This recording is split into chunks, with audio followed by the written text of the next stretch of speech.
Well, good morning everybody. Welcome to my kitchen. Welcome to my channel. If you're new here, my name is Connie.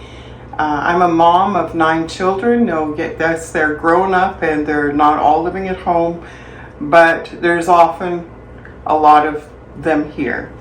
And so today's going to be a very busy day. Tonight we're having a celebration dinner for my husband, whose birthday is actually tomorrow. But we're having everybody that can come here. Some of them live distances away and won't make it. But it's the joy of my life to feed my family. I've learned that my love language is food and cooking is my passion. So come on in, let's get started.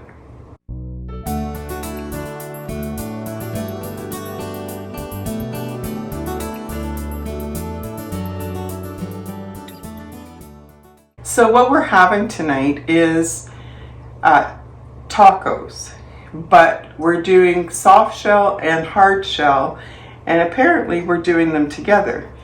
I love tacos. I hate that when I take a bite, it falls apart and dumps everywhere. I usually end up wearing some or most of it. But my kids informed me that if you take a soft taco shell and put it on the outside, wrap it around it, it holds it all together. So that's what we're going to do. And in order to do that, I need some taco seasoning. Now, anybody that's watched my videos, you know I like to do things from scratch. And spices are one of those things. I have invested in mostly whole spices. They usually have more flavor, they stay fresher. I grind what I need. Sometimes I use a mortar and pestle. Sometimes I use just a coffee grinder that has a lid like this. I've got stuff in it, and you just push it down and grind it, and it takes seconds.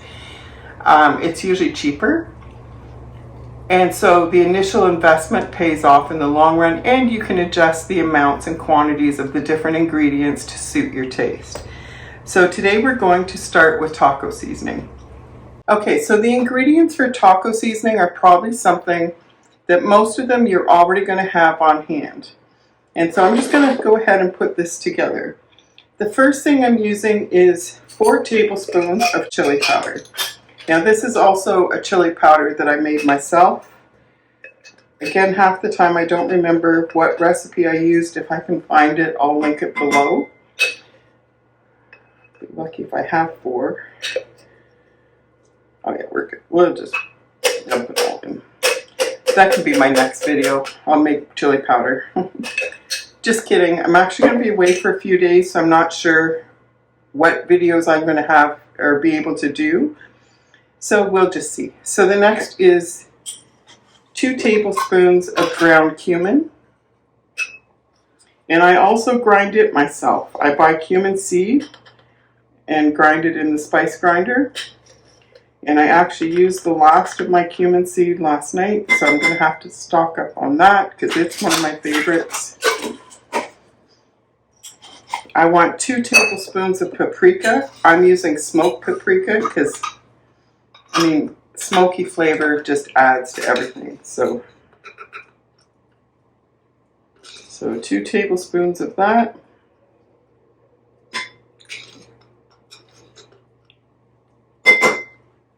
The last one wasn't quite full, so.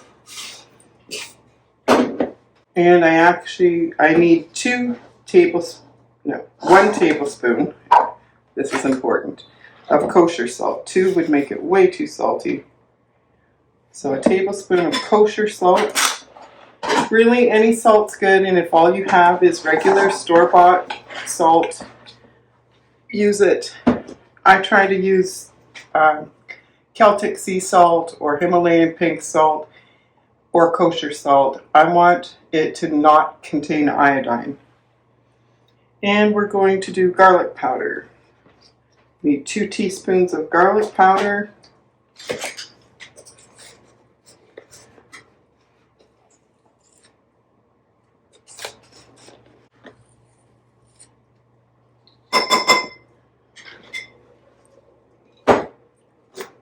2 teaspoons of onion powder, my hope is to have a garden this year to grow or buy onions when they're on sale and either dehydrate, or I would love to get a freeze dryer, the onion, and make my own onion powder and garlic. So I want 2 teaspoons of this.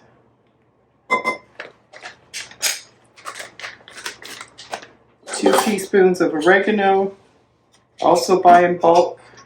I did grow it, but I didn't have enough this year to really harvest it for use over the winter.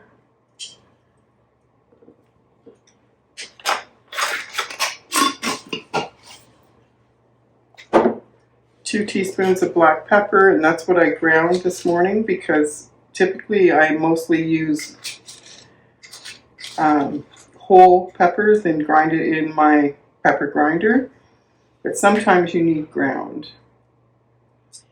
And then I want half a teaspoon of dried chili flakes. Almost out of those too.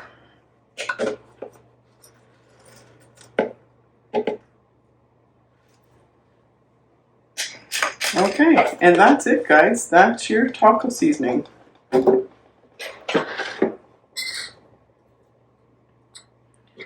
Stir it all up. So, it is almost the end of January. We only have 2 days left, today and tomorrow, and January 2023 is over. And I don't know about you, but January is the longest month of the year for me. It feels like it goes on forever. And I got thinking this morning, it's kind of cool that February, which is the shortest month of the year, comes right after, because I don't think I could do, I don't know what difference it makes. It doesn't make the snow come or go any longer, but it just feels different. Anyway, I'm looking forward to February and summer. So there you go. So there's taco seasoning made from scratch. Took minutes, really didn't cost much, and uses ingredients that you probably have on hand. So I'm going to get busy, get supper started, get the house cleaned up. There's no point cleaning before I cook, so I gotta get cracking here. I want to show you something first. 2 things. As most of you know, I've been baking sourdough for a while. Actually, yeah, about a year, I guess, is when I started.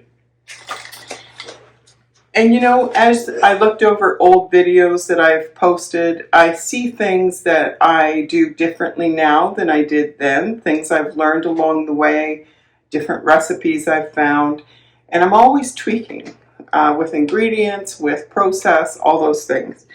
So with my sourdough, I did do a video on my seeded super seed sourdough. So this is a loaf of that. So it's got lots of seeds in it, which that was a hack, a modification of my regular sourdough bread that I just started doing, and it's been working great. The other thing is I've started putting more water in my bread. So I still use the dry sourdough. I will never stop using that. That is the most amazing thing.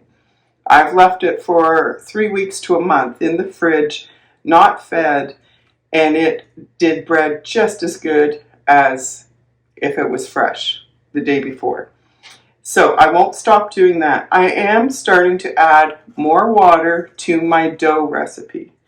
This multigrain super seed loaf, I actually, when I did the video, because you have to soak the seeds first in 100 grams of water, I didn't really know how to adjust the water content in the bread dough. So I think that time I maybe added 10 or 20 maybe milliliters more water. But this time I went from, so the first time I took the full 100 grams away that I used to soak the seeds, I subtracted that from the water I typically add to the bread dough recipe. So that brought it down to 215 grams or milliliters. So then I added, I think it was 10 or 20 milliliters more to kind of make up for that water that was absorbed by the seeds. I wasn't sure how it was going to work. So this time I actually went from 215 grams of water to 250. And my dough still was easy to handle. It was stickier, but not sticky and runny like typical traditional sourdough breads where they're trying to get like a crazy amount of hydration, but I can see why. I'm finding the bread rises, I'm getting bigger loaves. So it's rising higher, it's lighter inside, and I'm really happy with doing that. So now, if you look at my dry starter sourdough bread recipe, it turns out great just with the 315 milliliters of water, but I went to 350 and it turned out even better in my opinion. So I'm going to do a video soon on some of the things I've adjusted and done differently, updates with a lot of the things I've posted. Because you're always learning. You never arrive. And I've been cooking for a lot of years. And for a lot of people. And pretty much, at least every week, I'm learning something new. That brings me to the second thing I wanted to show you. Something I learned yesterday for the first time. I was told about it about a week ago from a friend of mine.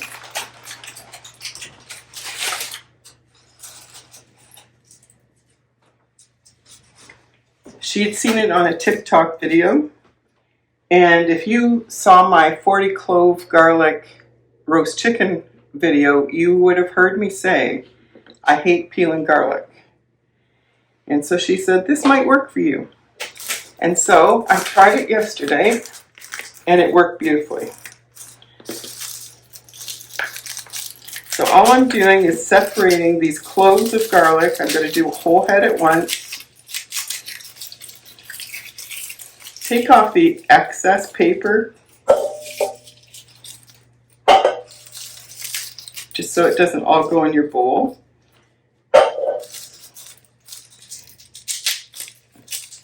And it may work differently. It could be just, because my garlic is a little drier.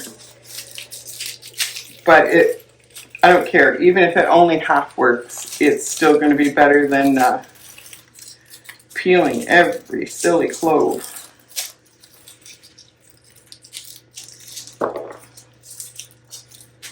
Okay, so what you need is 2 metal bowls the same size. So I've got 2, and you put them together, and you shake it for 8 seconds, and like really shake it.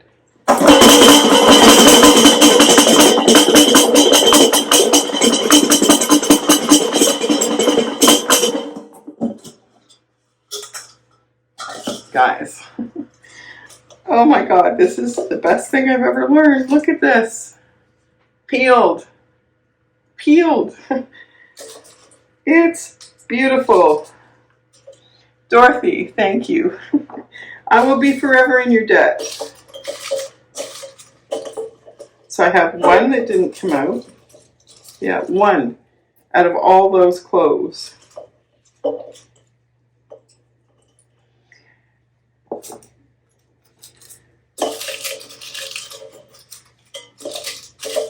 Yep, one. And yesterday I had a couple and I put it back in, shook it again, and it came off. But I'm not going to do that. It's too noisy for one. But it's amazing. Such a good hack.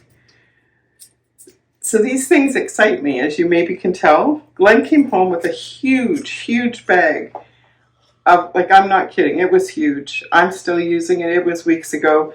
Of garlic that he got for $2 for the big bag. And not gonna lie, I groaned when I saw it. I groaned because I hate peeling garlic so much. And I think he was a little disappointed in my reaction because he's always looking for a good deal. We live on a budget, well, sort of a budget. Like, we just have to watch our pennies really bad. And so I admire that. Like, he's great for finding good deals, but all I could think about is who's going to peel that. Well, now it's not an issue. I got a whole handful in 8 seconds. 8 seconds. So if I grow garlic, I want to grow tons now that I know how to do this, and make my own garlic powder, granulated dehydrated garlic. But in the meantime, it's going to save me a lot of frustration as I cook every day. So I'm going to let you go. I got a lot to do today, and have a great day. Enjoy these last few days of January, and we'll see you soon.